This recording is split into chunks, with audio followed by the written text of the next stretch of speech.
கொஞ்ச நேரம் ஒதுக்கி பள்ளியில இருப்பதற்கு இவ்வளவு பெரிய நன்மை, ஒட்டகம் அறுத்து பலியிடக்கூடிய நன்மை சாதாரணமானதல்ல.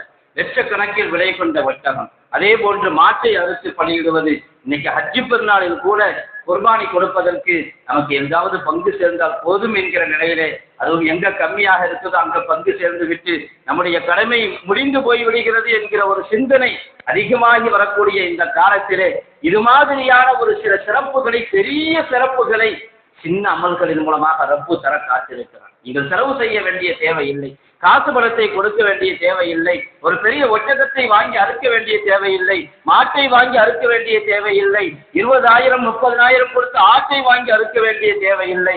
பள்ளிவாசலுக்கு வந்து அமர்ந்து விட்டாலே போதும். சின்ன சின்ன அமல்கள். சில சமயங்களில் ஸல்லல்லாஹு அலைஹி வஸல்லம் அவர்கள் இப்படியும் சொன்னார்கள். சில மனிதர்கள் நபியிடத்திலே வந்தார்கள். அவர்கள் ஏழைகள், அவர்களால் தர்மம் செய்ய முடியாது. வந்து சொன்னாங்க, யார சொல்லலாம், எங்களில் செல்வந்தர்கள் இருக்கிறார்கள், அவர்கள் இஸல்லூன கமா நஸல்லி வ யஸூமூன கமா நஸூமு, நாங்கள் தொழுவது போன்று அவர்களும் தொழுகிறார்கள், நாங்கள் நோன்பு வைப்பது போன்று அவர்களும் நோன்பு வைக்கிறார்கள். ஆனால் அவர்களுக்கு நிறைய காசு பணம் இருக்கிறது. அவர்கள் சதக்கா செய்கிறார்கள், அடிமைகளை வாங்கி உரிமை விடுகிறார்கள். ஆனால் எங்களால் அதை செய்ய முடியவில்லை என்று.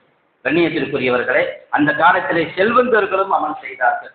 இன்னைக்கு ஏதாவது தொழுகிறவங்க ஏழை கஷ்டப்பட்டவங்க தான் தொழுகணும், சிரமம் உள்ளவங்க தான் தொழுகணும், தேவை இல்லவங்க தான் தொழுகணும், நம்மளாம் தொழ வேண்டிய தேவையில்லை, அல்லாஹ் நமக்கு சிறப்பாக கொடுத்திருக்கிறா என்கிற சிந்தனையே தவறான சிந்தனை.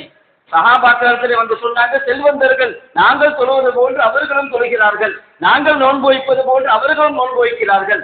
ஆனால் அவர்களிடத்தில் இருக்கக்கூடிய செல்வங்களை சதக்கா செய்கிறார்கள், அடிமைகளை வாங்கி உரிமை விடுகிறார்கள். எங்களால் அதை முடியவில்லையே அரசுதான் என்று கவலையோடு வந்து சொன்னார்கள். ஸல்லல்லாஹு அலைஹி வஸல்லம் சொன்னாங்க, நீங்கள் கவலைப்பட வேண்டிய தேவையில்லை, இந்த அமலை செய்யுங்கள், உங்களை விட யாரும் முந்த முடியாது. சதக்கா செய்த நன்மையும் கிடைக்கும், அடிமைகளை உரிமை விட்டு நன்மையும் கிடைக்கும். எந்த நன்மை? எவ்வளவு செலவு செய்ய சொன்னாங்க? காசு பணத்தை செலவு செய்ய சொல்லல.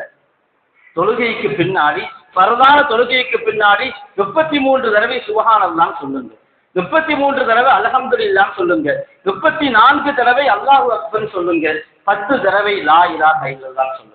4 அமல் தான். மொத்தத்துல 10 நிமிஷம் கூட ஆகாது. நிறுத்தி ஓதலாம். இப்படி வேக வேகமா ஓதலாம், 1 நிமிஷத்துல முடிஞ்சிடும். அதுக்கு பேர் திக்ர் கிடையாது. இப்படி வேக வேகமா ஓதி 33 விரல் தான் மடியுமே தவிர 33 சுப்ஹானல்லாஹ் சொல்லியிருக்க மாட்டேன். விரல் மடிஞ்சுக்கிட்டே இருக்கும், ஆனா சுப்ஹானல்லாஹ் வந்து இருக்காது. 33 தடவை சுப்ஹானல்லாஹ் நிறுத்தி நிதானமாக, 34 தடவை அல்லாஹு அக்பர் லா இலாஹ இல்லல்லாஹ் 10 தடவை ஓதுங்க. உங்களுக்கு அவர்கள் செய்த நன்மையை போன்று உங்களுக்கும் கிடைக்கும்.